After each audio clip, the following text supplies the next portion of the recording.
புதினா புலாவ் குக்கரில் ஒரு தடவை இது மாதிரி செஞ்சு பாருங்கள், நல்லாயிருக்கும். ஒரு கடாயில் பூண்டு, இஞ்சி, பச்சை மிளகாய், தேங்காய் சேர்த்து வதக்கி புதினா, கொத்தமல்லி சேர்த்து நல்லா வதக்கி ஆற வச்சு ஒரு மிக்ஸி ஜாரில் சேர்த்து நல்லா அரைச்சிக்கணும்.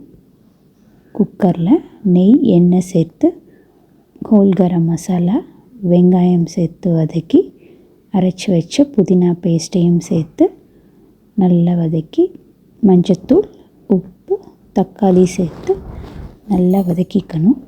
கட் பண்ணி வச்ச கேரட், பீன்ஸ், மீல் மேக்கர் சேர்த்து நல்லா வதக்கி 1 கப் ரைஸ்க்கு 2 கப் தண்ணி சேர்த்து தண்ணி நல்லா கொதி வந்ததும் உப்பு, கரம் மசாலா சேர்த்து ஊற வச்ச 1 கப் அரிசி சேர்த்து குக்கர் மூடி 2 விசில் விட்டு வேக வச்சுக்கணும். ஈஸியாக குக்கரில் அருமையான புதினா புலாவ் ரெடி.